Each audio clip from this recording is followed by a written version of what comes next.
गौरंग गंधार्विक गिरिधारी श्री श्री राधा विनोद बिहारी जू की जय।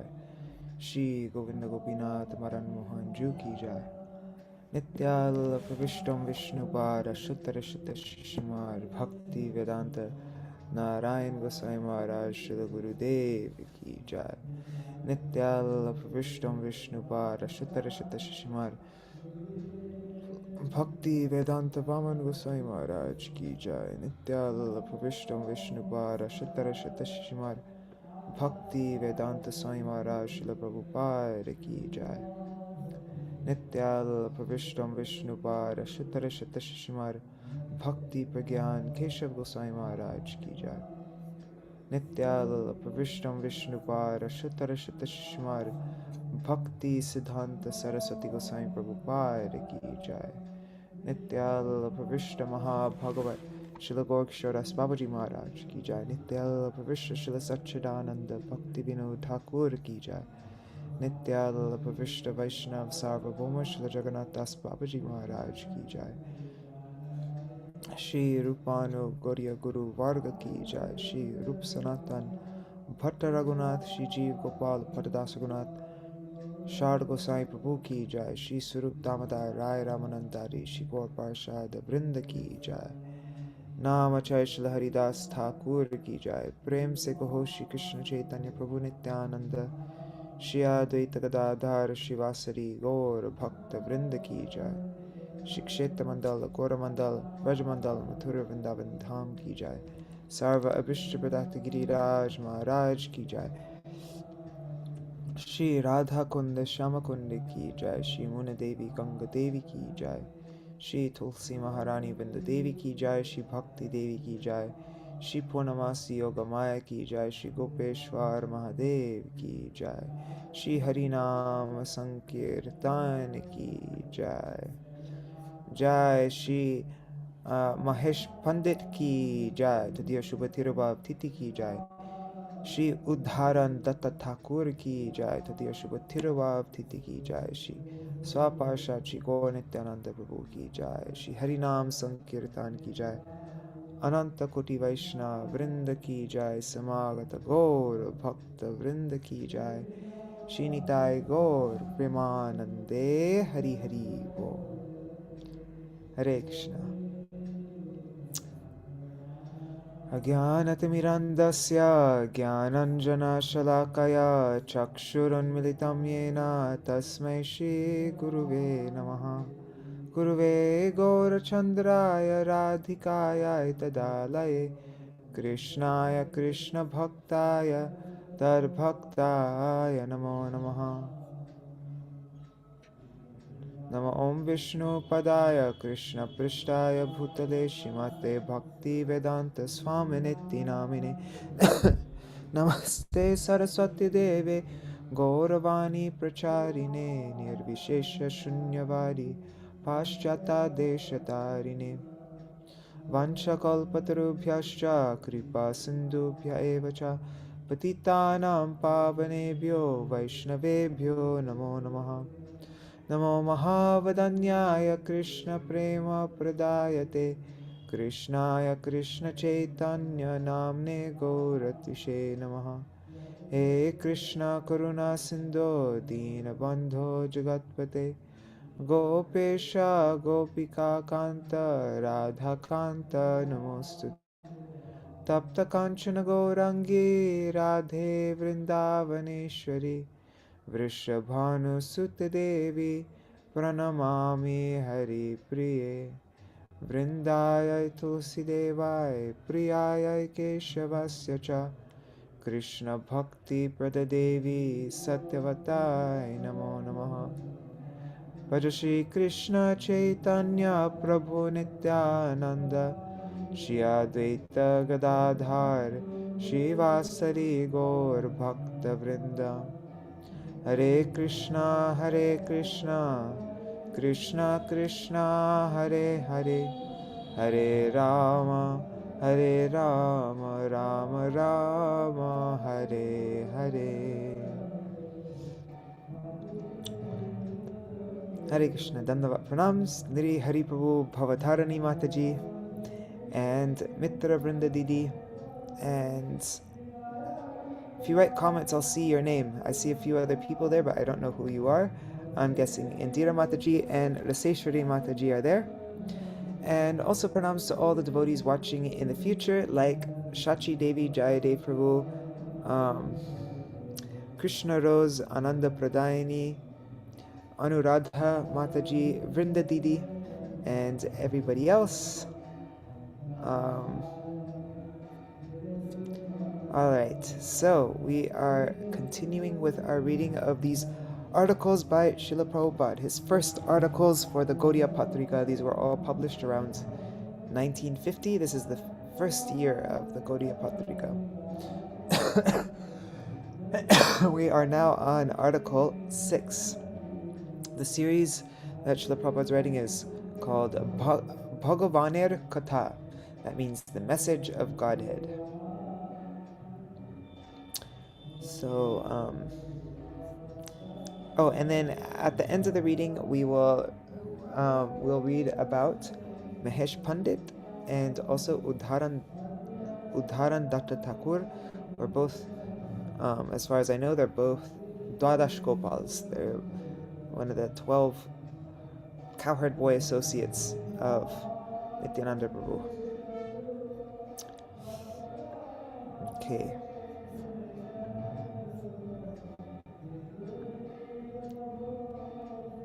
So Shri Krishna is at the absolute center. The font's a bit messed up in this PDF, so sorry about that. I'll just have to guess what the words say. Okay.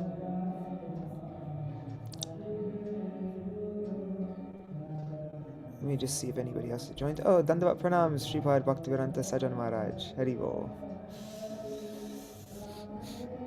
Okay. Transcendental communism. Our previous Mahajans have created a platform upon which people can perform karma yoga by establishing service to Vishnu in the ordinary households through the rules of Archan.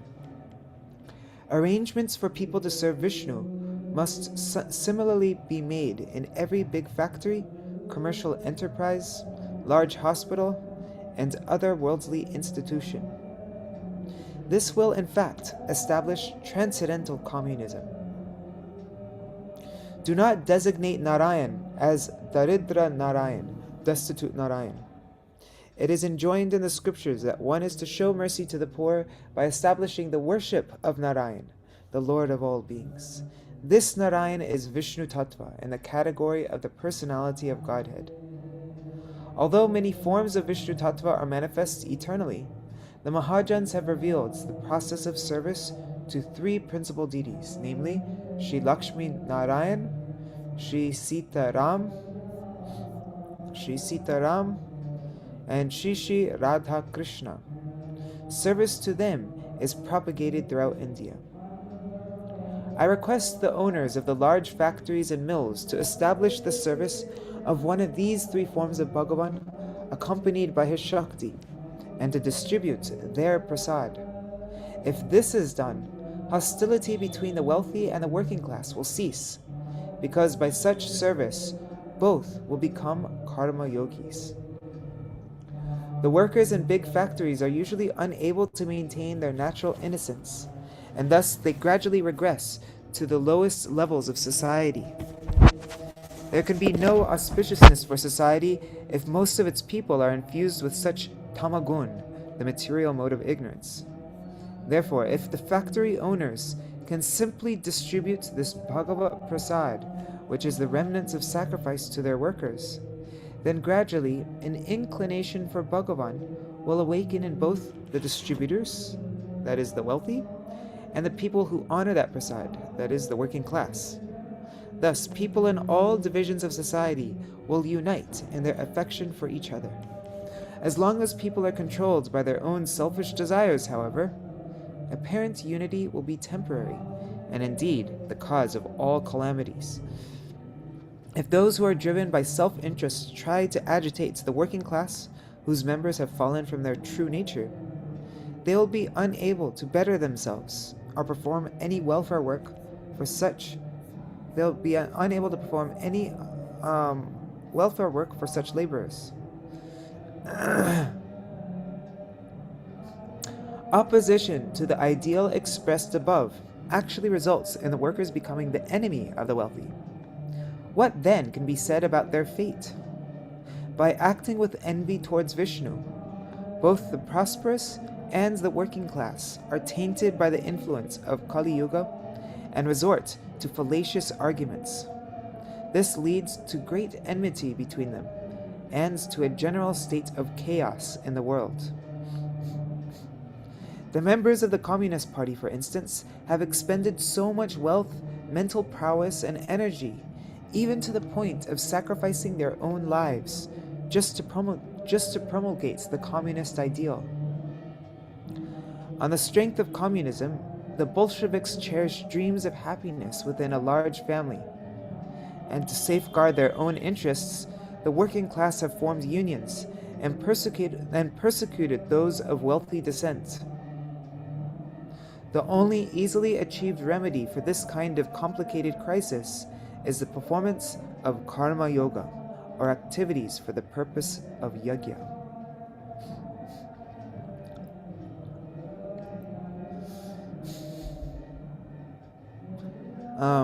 Service to the absolute center. Our human society has created, I don't know actually how you're supposed to say that. Do you say UNESCO? Or anyways, UNESCO. Sorry, UNESCO. The United Nations Educational, Scientific, and Cultural Organization, to forge an ideal unity centered around the family unit. I'm just going to say UNESCO. Sorry if I'm saying that wrong, though. Sorry, UNESCO. I don't know. Anyways, UNESCO's message broadens out from the family to include the village, from the village to the incorporate. They broaden out from family to include the village, from the village to incorporate the nation, and from the nation to embrace the continent. The organization is meant to expand to include the village. Yeah, Prabhu, UNESCO is fine. That's the way it's pronounced. Sorry. Okay, cool, thanks. UNESCO. From family to include the village. From the village. Thank you. So the organization was meant to expand and disseminate its ideas through this strategy. However, if propaganda will be spread in this way, we should devote our attention to redirecting people's focus towards the Supreme Lord, the center of everything. If we apply UNESCO's strategy of aiming for the center to our own bodies, we see that prominent within the body are the senses, but superior to the senses is the mind. The intelligence is higher than the mind, and the false ego is still higher than the intelligence. Although the false ego is preeminent, the pure conscious self, the I, is even superior to the false ego, as it is part and parcel of Vishnu Tattva. In the universe, the root cause of attraction and the absolute center is Vishnu Tattva. Prahlad Maharaj therefore states, Nate vidu swartha gatim hi Vishnum durashaya ye bahirarthamanina. That's Srimad Bhagavatam 7.5.31. They are wicked who, having turned away from the center, consider the external worlds to be of great value. Such sinful people are quite blind, and therefore unable to accomplish anything auspicious for the world. They may put forward many deceitful proposals for the welfare of their fellow blind men, but such persons remain subject to the will of Providence. Therefore, it behooves us to understand... Okay, so now Śrīla Prabhupada saying, therefore, it behooves us to understand that Sri Vishnu Tattva is the original center of this visible creation, and that Sri Krishna is the topmost manifestation of this Vishnu Tattva. Krishna, the Supreme Personality of Godhead. In the Bhagavad Gita 7.7, Shri Krishna declares, Mata parataram nanyat kinchid asti dhananjaya. O conqueror of wealth, there is no truth superior to me. Hence, the non-dual original center can be none other than Shri Krishna, because he alone is the supreme fundamental attractor, and all that is moving and non-moving. And he is the supreme fundamental attractor of all that is moving and non-moving. Our great thinkers from previous ages and our scholars have established through their investigations that Sri Krishna alone is the supreme person and the root cause of all Vishnu Tattva manifestations. This is proclaimed in Srimad Bhagavatam 1.3.28. Ete changsa kala pungsam krishnastu bhagavan swayam. That means, the translation for this is, all incarnations are either plenary portions or portions of the plenary portions of the Supreme Lord, but Sri Krishna is Swayam Bhagavan, the original personality of Godhead. Despite the fact that all Vishnu Tattva expansions are essentially one in nature, Swarup, according to the vision of Siddhanta, some are parts of Vishnu Tattva, while others are kalas, that means parts of a part. We should provide a detailed exposition of Vishnu Tattva later on. At this point, we need to understand that Sri Krishna alone is Parameshwar, the supreme controller. In this regard, Sri Brahma Samhita 5.1 states, Ishvara Parama Krishna Satchidananda Vigraha Anadiradir Govinda Sarvakarana Karanam. The Supreme Personality of Godhead is Krishna, who has a body of eternity, knowledge, and bliss. He has no beginning, for he is the beginning of everything. He is the cause of all causes. Sorry. And Haribol Champak Mataji. Hence, we can be related to each other in any way meaningful. Hence, we can be related to each other in any meaningful sense only by accepting that original enjoyer, Bhagavan Shri Krishna, as the original center, and thereby crossing this ocean of illusion. Only on the basis of establishing our relationship with Krishna can we actually understand the meaning of such terms as fraternity and equality. Realizing our perfect state.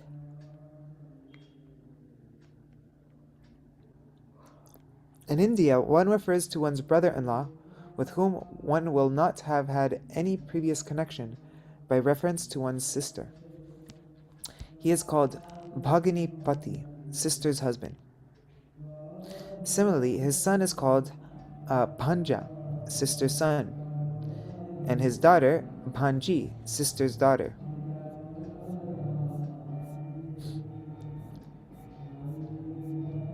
In the same way, by making their country the center reference point, many people identify themselves as Bengali, Punjabi, and so on. Moreover, by keeping religion at the center, people identify themselves as Hindu, Muslim, and so forth. But if we accept such inadequate designations, the results we obtain will be worthless and deficient, despite all our efforts to use them in promoting ourselves. We are parts and parcels of the Virat Purush, the Supreme Person, and by not directing our service efforts towards him, we have deviated from our constitutional position and become completely degraded. If any part of the body becomes incapable of performing its natural function, it becomes useless. Similarly, by not placing the original Supreme Enjoyer Sri Krishna at the center of all our activities, our every effort has become futile. We must place Krishna at the center, for we are all his servants. Bereft of activities that accord with our constitutional nature, we are experiencing various types of difficulties and becoming degraded. To reawaken our intrinsic nature towards the center is therefore the one and only duty of human life. Performing one's duties in karma yoga is the first step towards this. Krishna nitya das jiva taha bhuli gelo, e doshe maya tar golaya bhandilo. That's Sri Chaitanya Charitamrita, Madhya Lila 22:24. The jiva is the eternal servant of Sri Krishna. He is known as Vibhinangsha Tattva, a separated part and parcel of the Supreme. In order to help others again manifest this eternally true state of existence, karma yogis are able to very skillfully bring the supreme benefit to those who are attached to their karma, without causing any disturbance in their minds. Na buddhi bhedam janayed agyanam karma sanginam joshayet sarva karmani vidvan yukta samacharan. That's Bhagavad Gita 3:26. A learned person should not disrupt the minds of ignorant people attached to the fruits of their labor by inducing them to give up their work. Rather, by properly working in a spirit of devotion, he should encourage them to engage in their own prescribed duties.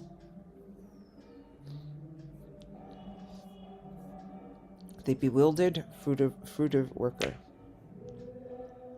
It is very difficult to reinstate the materialists who are attached to the fruits of their work in the eternal service of Krishna.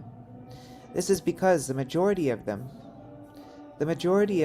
are foolish, degraded, and entirely bereft of any pious credits.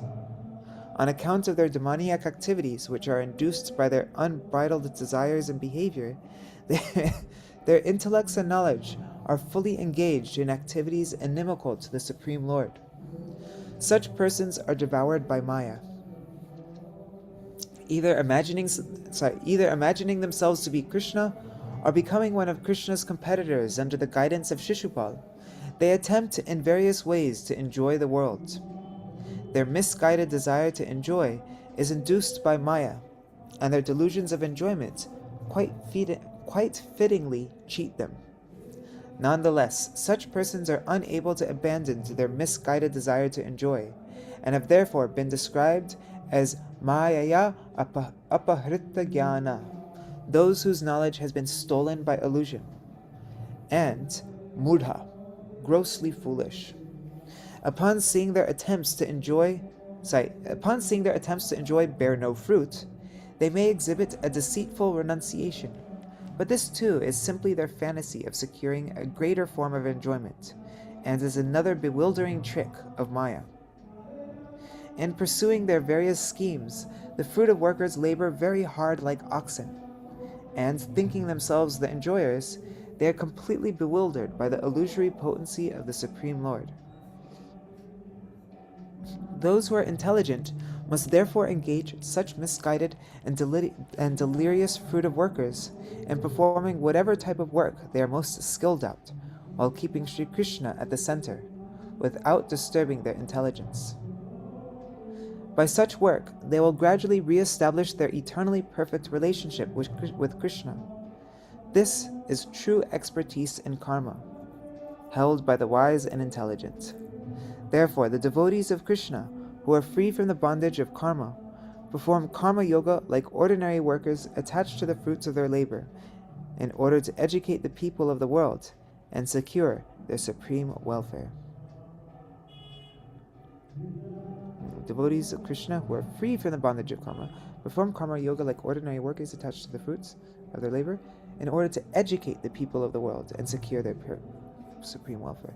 So that was translated from Gaudiya Patrika, Year 2, Issue 3, 1950. Okay, now we've gone into the second year.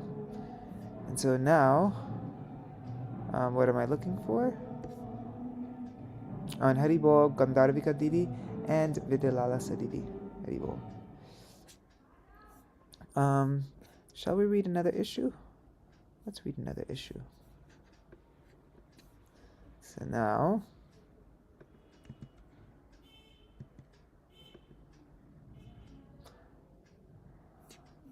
oops.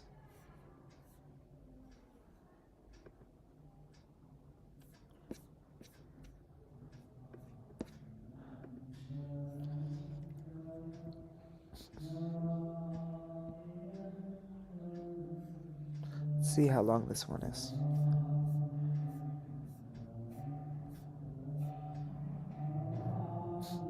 This one's a little long, but I think we can finish it. It's not so long. Okay. So, Karma Yoga, the art of spiritual work. This is Bhagavāner Kathā number 7. The foolish materialist. Out of compassion, Shri Krishna and his devotee Arjuna instructed the bewildered jivas to perform karma yoga. If they had not shown this path, these jivas, who have fallen into the cycle of fruit of action, would simply continue to suffer untold miseries. The illusory energy, Maya, has enslaved these pitiable materialists and stolen away their knowledge. Consequently, they are unable to even recognize that they are undergoing countless calamities. They may think themselves the doers, but Maya is chastising them continuously. Shri Krishna explains this clearly in Bhagavad Gita 3:27. Prakrite kriyamanani gunai karmani sarvasha ahankara vimuratma kartaham iti manyate. The meaning of that verse is, the spirit soul bewildered by the influence of false ego thinks himself the doer of activities that are actually carried out by the three modes of material nature. Because the less intelligent materialists have forgotten Krishna, he cannot even recognize his own futile attempts to usurp Krishna. Thus, Shri Krishna's divine illusory energy has bound him with the three modes of goodness, passion, and ignorance, and hurled him into a web of diverse material activities, in which he has become deeply entangled. Maya manifests the materialist various fruit of activities, according to his desires for sense gratification, which spring from the three modes. Thus, the materialist, who foolishly thinks himself the doer, confines himself in the prison house of sensual pleasure and suffering. Shri Krishna, the complete whole. The Supreme Lord Shri Krishna has revealed to us that every jiva is a separated part and parcel of the Supreme. The duty of a part is to serve the whole.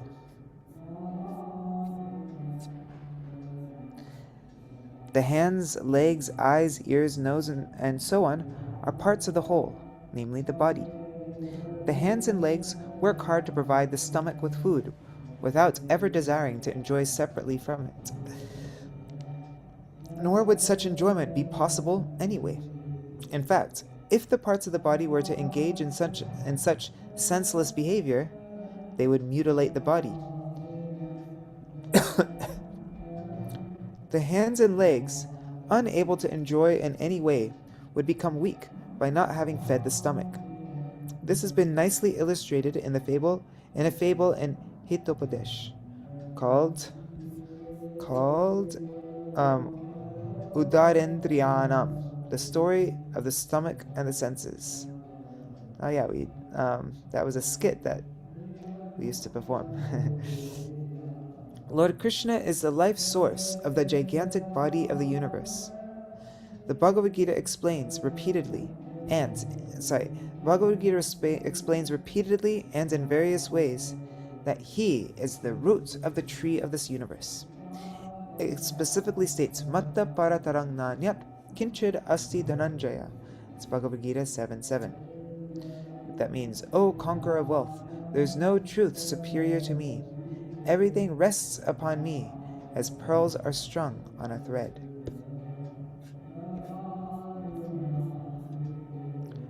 Aham hi sarvayagyanam bhokta cha prabhureva cha.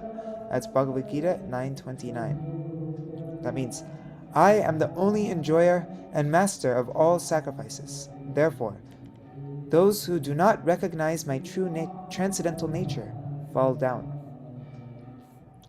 And then this is Bhagavad Gita 7:15. It says, Na mam dushkritino murdha prapadyante naradama.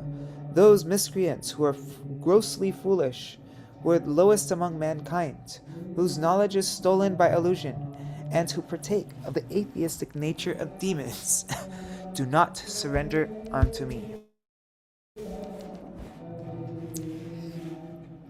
Thus, Sri Krishna alone is the Supreme Personality of Godhead, and every living entity is His eternal servant. Where, then, is there any scope for further argument? We have forgotten this simple fact. Instead of engaging our mind and senses in service of Sri Jagannath, the Lord of the universe, we believe ourselves to be little Jagannaths and direct our mind and senses in trying to enjoy worldly pleasures. This is called Maya.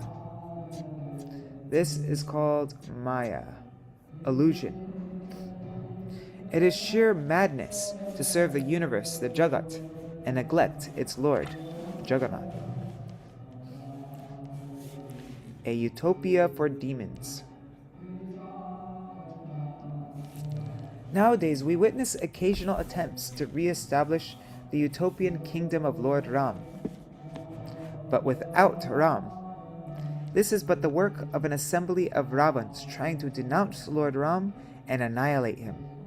It is difficult to see how Ram's kingdom can ever be established by such misguided efforts.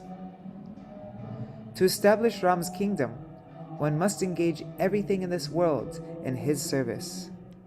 The endeavor to eliminate Lord Ram or his loving pastimes with his consort or energy is in fact an affair of the kingdom of demons.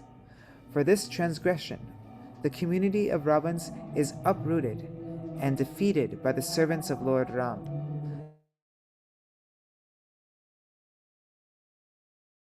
Shelter of Karma Yoga as instructed by Sri Krishna, so that one too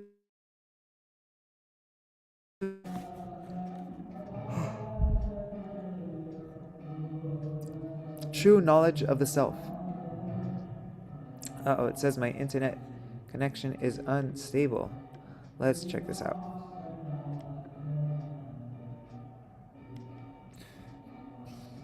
Okay, it looks like it is coming back. Okay, the internet is back. True knowledge of the self.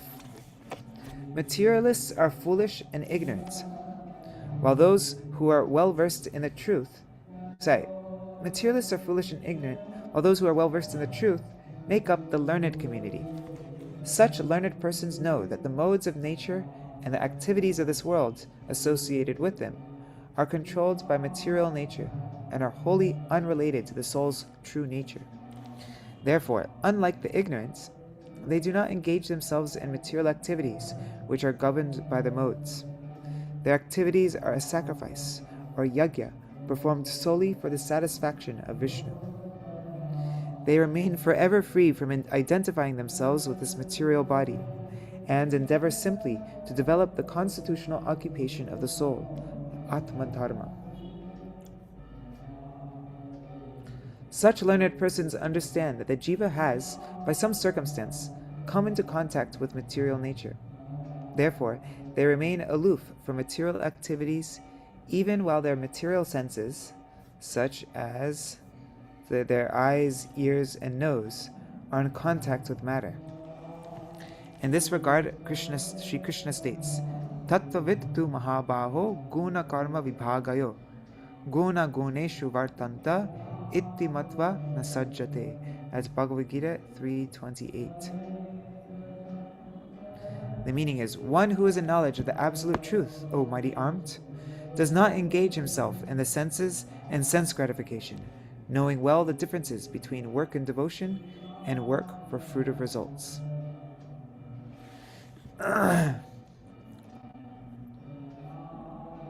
Beyond material designations. Lord Krishna further instructs us on how to achieve such a liberated state. Mai sarvani karmani sanyasyadhyatma chetasa nirashir nirmamo bhutva yudhyasva vigata jvara ye me mattang idang nityam anutishtanti manava shradhanvanto nusuyanto uchyante pi karmibi. Uchyante pi karmibi. That's Bhagavad Gita, chapter 3, verses 30 to 31.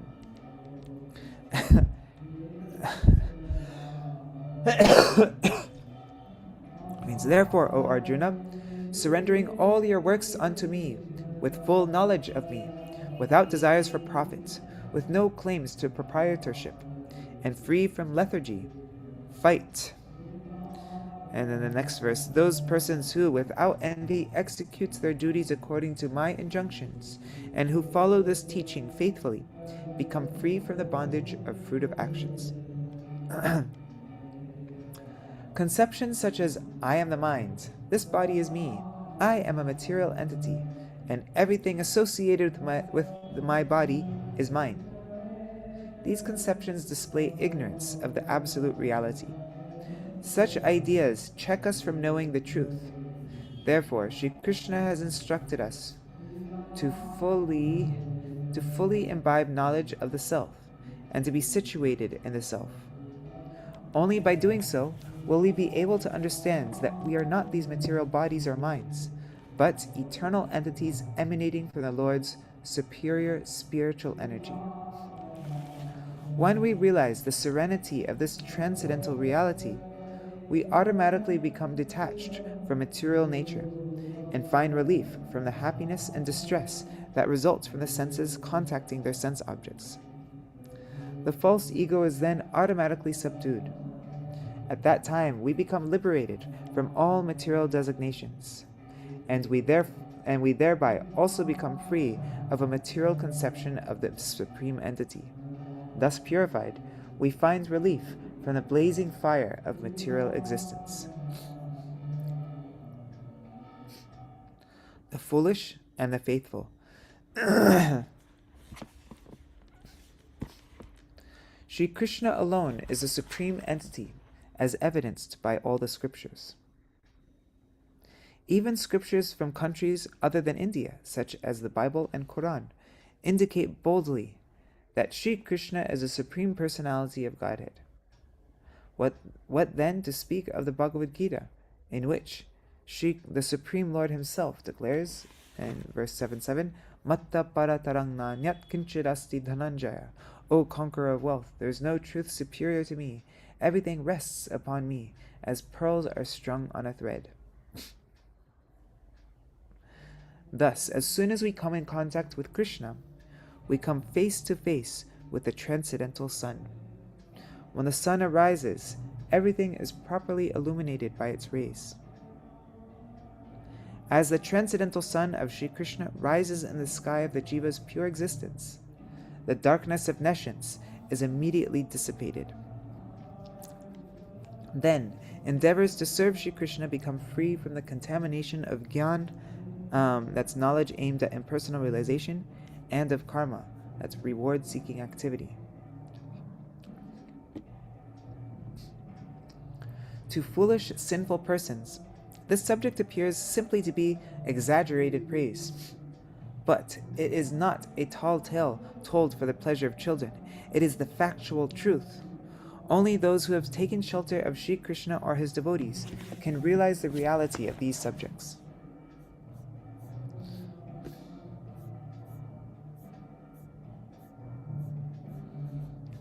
Irrational people with a distorted mentality pretends to be Krishna, being envious of him. But all such disobedient people who do not agree with the facts presented herein are extremely foolish. Krishna himself declares, Avajananti ma mudha manushim tanumashritam. That's Bhagavad Gita 9:11. Fools deride me when I descend in human form. They do not know my transcendental nature as the Supreme Lord of all that be. These people deride Krishna, and therefore knowledge of Krishna does not easily enter their perverted minds, which are deranged by Mayavad thought. The faithful Vaishnavas who possess Sukriti, spiritual merits, and who are simple and sincere, completely accept what has been written in Srimad Bhagavad Gita. This simple subject matter described therein is self-luminous like the sun. It cannot be covered by the darkness of Mayavad. The Vaishnavas will not tolerate the mischief of presenting secondary and inferior explanations of the Gita and labeling them spiritual. Those who are Sri Krishna's servants fully embrace the concept of karma yoga as defined by Sri Krishna himself in Bhagavad Gita 3:30. That's the karma yoga is Mai Sarvani Karmani Sanyasya. Fully surrender all your works unto me. Thus, by practicing karma yoga, the Vaishnavas are impervious to the great fear of becoming entangled in fruitive activities. Such faithful people are not bound by the limits of any country, caste, or society. The devotees of Sri Krishna can take birth anywhere, without concern for caste, religion, society, or country. Bhagavan is not bound by man-made limitations. As a result, the entire humankind can benefit from the instructions of Bhagavad Gita.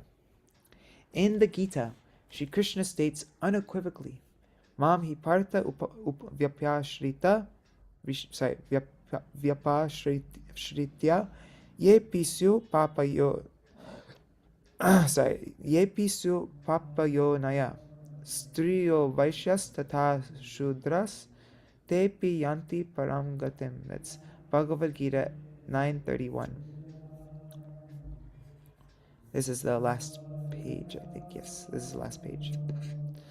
So the meaning of that verse is, O son of Pritha, the abominable and outcast dog-eaters, the Chandalas, women as fallen as prostitutes, and people born in the lower classes of society like the merchants, the Vaishyas, and laborers, Shudras, can immediately attain the supreme destination, specifically by taking shelter of exclusive devotional service to me. The divine system of Varnashram. The heinous activities that go on in society in the name of caste and creed, and which are influenced by selfish and demoniac motives, cannot hinder one's relationship with Krishna. Bhagavan Sri Krishna has said the following regarding the proper classification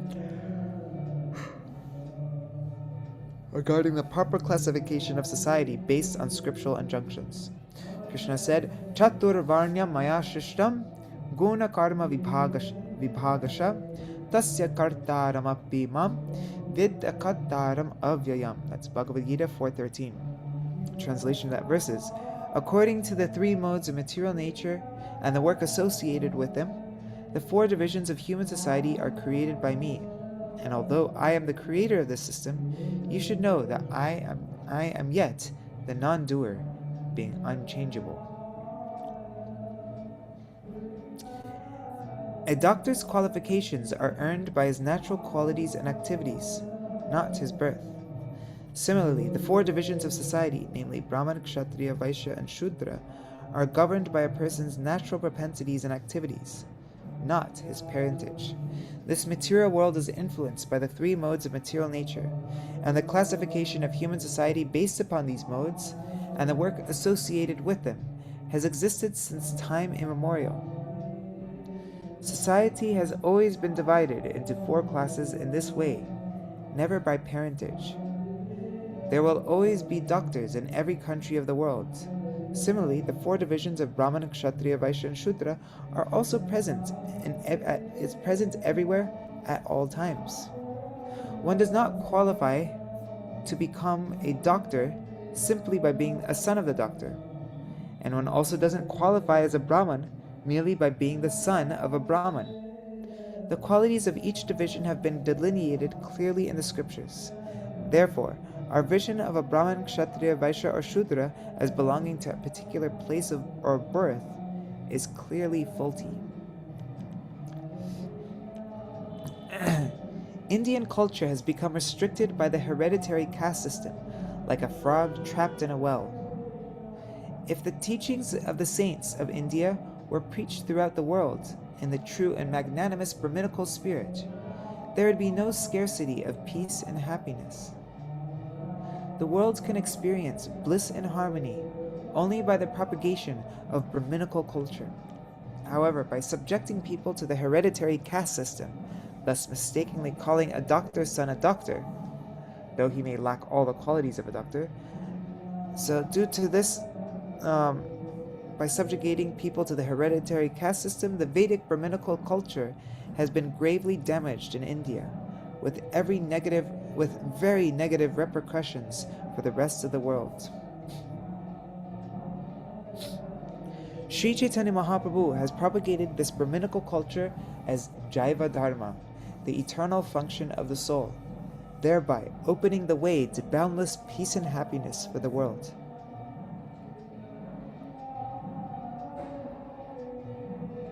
Those who are fortunate can perfect their lives by practicing this divine Varnashram culture. The demoniac Varnashram Dharma is not the same as the divine one. The division of society based on scripture is the same for all places and times. If anyone scrutinizes the system in the light of scriptural injunctions, it will become evident that these four classes of society, in fact, exist everywhere. People with the qualities and work of a Brahmin can be found in all countries, whether in large or small numbers. Similarly, people in all parts of the world can also be categorized as Kshatriyas, Vaishyas, or Shudras, based on the mode's material nature and the work associated with those modes. Thus, the divisions of society into four classes based on qualification and occupation is universal and eternal. It existed in the past, prevails now, and shall continue to exist in the future, as translated from Sri Gaudiya Patrika, Year 2, Issue 4, also 1950. Alright, so we will stop here. And, and we're going to read about Udaran Datta Thakur and Mahesh Pandit. So we're reading from the book by Śrīla Bhaktivedānta Svāmī Maharaj. One second, let me just close these two. Okay, where is that? Shri Udaran Datta Thakur by Śrīla Bhaktivedānta Svāmī Maharaj's book, from Śrīla Bhaktivedānta Svāmī Maharaj's book, Sri Chaitanya and His Associates. So in the Adi Lila 11th chapter, verse 41 of Chaitanya Charitamrita says, Udharan Datta was the best of the Bhagavats. He served Nityananda Prabhu's lotus feet in every way possible.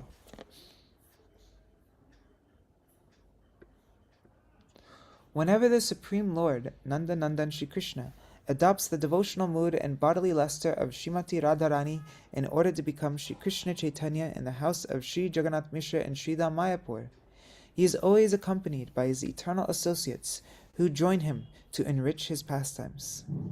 Thus, Krishna's primary expansion, or Prakash, Baladev, accepts the attitude of a devotee as Shri Nityananda Prabhu, appearing in Ekachakra village in order to embellish Mahaprabhu's Leela. He too has his entourage of personal confidants who descended to this earth to assist him in playing his role. Nityananda Prabhu is Baladev Tattva. He is none other than Lord Shesh, the source of the three Purush avatars, Mahasankar's causal form or Mula Sankarshan. His chief companions are known as the Dwadash Gopalas, or the 12 cowherds.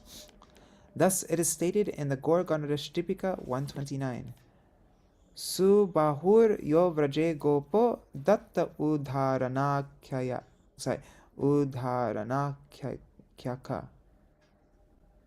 That means the cowherd named Subahu became Udharan Datta. Udaran Datta Thakur is thus one of the 12 Gopalas. In order to assist Nityananda Prabhu's pastimes, he appeared in the town of Saptagram in the year 1481 AD. Saptagram is in the Hooghly district near Trishbhiga railway station. His parents were named Shikar and Bhadravati, and they belonged to the gold merchant class. Any caste in which a Vaishnava appears is holy. The earth itself is blessed by the appearance of a Vaishnava, and his or her mother has achieved the perfection of motherhood. Vrindavan Das has written, Nityananda Prabhu remained a few days in Karadaha and then went on to Saptagram with his troop of associates. The Lord stayed at the home of the fortunate Udharan Datta on the banks of the Triveni. Completely surrendered to the feet of Nityananda Prabhu, Udharan Datta worshipped him without any false pretense. The entire caste of gold merchants was purified by the presence of Udharan Datta in its midst. Of this there can be no doubt. These were all quotes from Chaitanya Bhagavat, Antyakhanda chapter 5.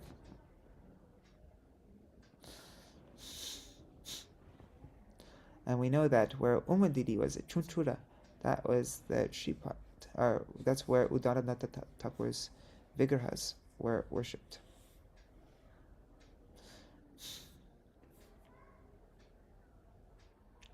Jati kula saba nirarthaka janaite janmai lena haridase mleche kulete. Sorry. In order to show that one's caste and family backgrounds are completely irrelevant, Haridas Thakur took birth in an outcast family. Sri Krishna Chaitanya and Nityananda Prabhu wanted to teach that a great devotee may appear in any family, in any caste, and so they had some of their devotees take birth in such households. Now here's a quote from Chaitanya Charitamrita, Antya Lila 4, verses 66 to 67. It says, one who takes birth in a low-class family is not disqualified from performing devotional service, nor is one who is born in a pure high-class Brahminical family automatically qualified for such service. Whoever engages in the worship of the Lord is a great person. One who does not worship is rejected, just like we were reading from Śrīla Prabhupāda just now. I'm going to skip this part because it's already 8 o'clock. And so the true nature of the devotee and the Supreme Lord is revealed to the surrendered heart. If Udaran Tata Thakur is merciful, one can understand his transcendental nature and his divine glories. Okay, I'm skipping this also because it's not.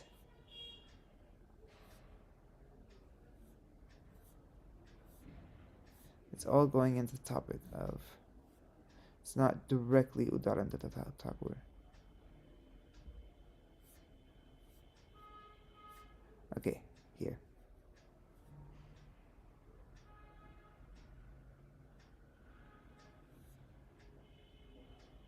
Okay. As one of Nityananda Prabhu's closest confidants, Udaran Tata Thakur is called Parama Patita Pavana, the deliverer of the most fallen amongst the most fallen.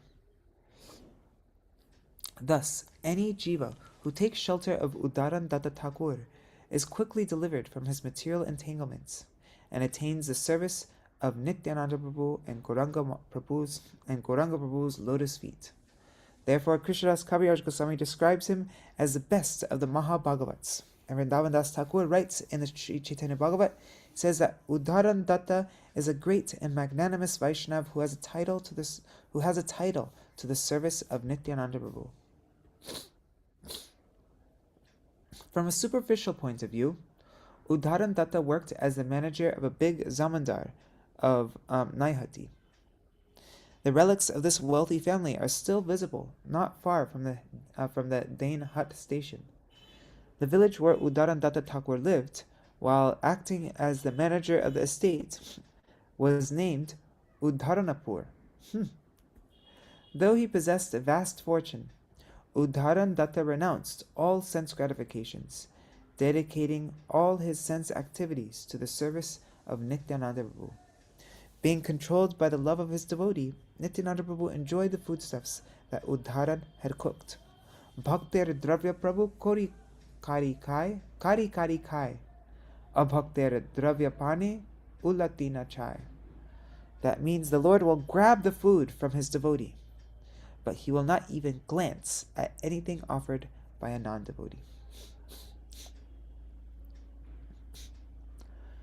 At Udharan Datta's Shripat in Saptagram, which stands on the banks of the Saraswati River, one can still see the six-armed form of Mahaprabhu that he personally worshipped. On the right side of Sri Chaitanya Mahaprabhu is a deity of Sri Nityananda Prabhu, and on the left side is a deity of Sri Gadadhar Pandit. On another altar are the deities of Radha Govinda and the Shalagram Shila, and below the throne is a picture of Sri Udharan Datta Thakur. After Udharan Datta disappeared, Janava Devi made an auspicious visit to his home. Śrīla Krishnadas Kaviraj Goswami writes in the Chaitanya Charitamrita that his brother did not have as much faith in Nityananda Prabhu as he had in Chaitanya Mahaprabhu. This was a cause of an argument between his brother and Nityananda Prabhu's follower, Mina Ketan Ramdas. Śrīla Krishnadas Kaviraj Goswami took Ramdas aside in this argument and rebuked his brother. Nityananda Prabhu was pleased with Śrīla Krishnadas Kaviraj Goswami just because he supported his devotee. Nityananda Prabhu gave him a vision of himself, the rights to live in Vrindavan, and service to the lotus feet of Radha and Krishna. The conclusion is that if we worship Udharan Datta Thakur, serving him and trying to please him, we will quickly be able to get the mercy of Lord Nityananda Prabhu, through which we will become eligible to attain love for Krishna, and thus perfect our lives. In order to attract people to allow them to benefit from Udharan Datta's Shripat, it is necessary to make repairs to the buildings on the site. Through this, people will become aware of his glories and will seek his mercy and become blessed. If one makes an effort to serve, the object of worship will give the commensurate power to serve. In front of the Saptagram temple, a large hall has been constructed, in front of which a shady and cool terrace covered by a Madhavi creeper. Srinivas Datta Thakur was Udharan Datta's son. Their descendants have spread into many branches, and today live in Kolkata, Hooghly, and many other places. Those who have taken birth in this family are doubtlessly very fortunate individuals. We pray that they abandon the superficial, illusory family connection and establish their transcendental relation with him, and take care of developing the birth site of Sri Udharan Datta Thakur. Udharan Datta Thakur left this world in the Shaka year 1463, that's 1551 AD, on the Krishna Trayodashi of the month of Posha. Alright, so that was Udharan Datta Thakur. I'm not going to read all about Mahesh Pandit because it's already past time. But maybe we can read one little thing about him. Where does it say Mahesh Pandit? Maybe Mahesh Pandit is... Oh, there's Mahesh Pandit. Let's just see how long this is, because we're way over time. Oh, no. Oh, this is very short. Okay. So let's read this and then we'll finish. This will probably take like 3 minutes to read. Mahesha Pandita Shriman Mahabahur Vraje Sakha. In Vraj, Mahesh Pandit is Krishna's cowherd friend, Mahabahu. That's Gaur Ganesh Dipika 129. Mahesh Pandit is Mahabahu Sakha, one of the Dwadash Gopal, or 12 cowherd boys. His home, his Shripat, was first situated in Masipur, across the river from Jirat on the eastern bank of the Ganga. When Masipur fell into the river, the Shripat was moved to Beladanga near Sukosagar.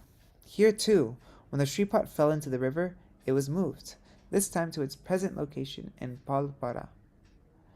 This last move took place in the Bengali year 1334 or 1927 AD. Palpar is situated within the Pachanagar administrative block. Śrīla Bhaktivedānta Saraswati Goswami Thakur mentions in his commentary to Sri Chaitanya Charitamrita on chapter 11 of Adi Lila, verse 32, that this final resting place for Mahesh Pandit Shripat is in Katalpuli near Chakdaha. Mahesh Pandit is considered to be a branch of both Nityananda Prabhu and Chaitanya Mahaprabhu. Some people say that he was the youngest brother of Jagadish Pandit, whose Shripat is in Jashra. According to this opinion, there were three brothers in the family, Jagadish, Hiranya, and Mahesh. Mahesh Pandit's Shripat is a small construction in the style of an ordinary residential building. It houses Gaur Nityananda Prabhu deities, as well as Sri Gopinath, Madan Mohan, Radha Govinda, and the Shalagram Shila. In front of the temple building is a memorial to Mahesh Pandit, his Pushpa Samadhi. Sri Mahesh Pandit participated in the Chira Dadi Mahotsav, the festival of chipped rice and yogurt, in Panihati, after which he followed Nityananda Prabhu to Saptagram. He was present in Kardaha when Narottam Das Thakur came there to pay a visit. With great affection, Mahesh Pandit bade farewell to Narottam Thakur and became sad in his separation. That's Bhakti Ratnakar 822, 220. Mahesh Pandit, an associate of Nityananda Prabhu, resembled him in being extremely magnanimous and devoted to the salvation of all the falling living beings.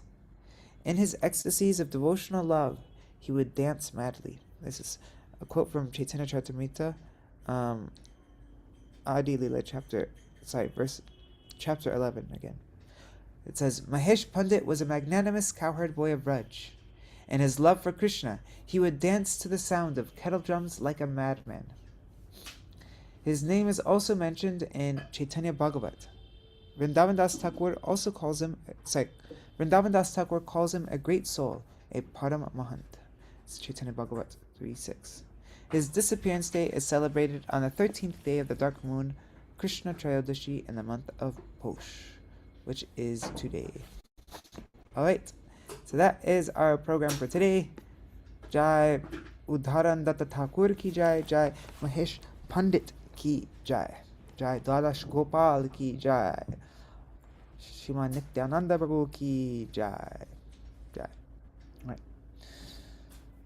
Hare Krishna, Krishna Krishna, Hare Hare, Hare Ram, Rama Rama, Hare Hare, Hare Krishna, Krishna Krishna, Hare Hare, Hare Ram, Ram Ram, Hare Hare, Hari Bol, Hari Bol, Hari Bol, Nitai Gaur, Hari Bol, Nitai Gaur, Hari Bol, Hari Bol, Hari Bol, Nitai Gaur, Hari Bol. Jai Shri Sachinandan Gaur Hari ki jai, Shri Radha Vinod Bihari Ju ki jai, Shri Govinda Gopinath Madan Mohan Ju ki jai, Jai Srila Gurudev ki jai, Jai Srila Param Gurudev ki jai, Jai Śrīla Prabhupāda ki jai, Shri Rupanu Gauriya Guru Varga ki jai, Swapasha Shri Gaur Nityananda Prabhu ki jai, Jai Shri Harinam Sankirtan ki jai, Jai Śrīla Bhaktivedānta Svāmī Prabhupāda ki jai, all of his writings ki jai, Jai Shri Harinam Sankirtan ki jai, Jai Ananta Koti Vaishnava Vrinda ki jai, Samagata Gaur Bhakta Vrinda ki jai, Shri Nitai Gaur Premanande, Hari Hari Bol. Vrindai Tulsi Devai Priyai Keshavashacha, Krishna Bhakti Pradadevi Satyavatai Namo Namah, Vancha Kalpatarubhyascha, Kripa Sindhubhya Evacha, Patitanam Pavanebhyo, Vaishnavebhyo Namo Namaha. Dandavat Pranams, Nri Hari Prabhu, Bhavatarani Mataji, Champak Mataji, Mitra Vrinda Didi, Shripad Bhaktivedānta Sajan Maharaj, Dandavat Pranams Maharaj, Gandharvika Didi, Vidyalala Sadidi, and everybody else watching, and all the devotees watching in the future, like Shachi Devi, Jai Prabhu. Indira Mataji, I forgot about Indira Mataji and Raseshwari Mataji, and Krishna Rose, Ananda Pradayani, did I say Jai Prabhu? And everybody else, Vrinda Didi, Anuradha Mataji, Dandavat Pranams. Thank you so much for joining, and I'll see you all tomorrow. So anything anybody wants to mention before I end the stream for today? Alright, Dandavat Pranams. Thanks for joining. Jai Shri Radhe. See you tomorrow. Hari Bol.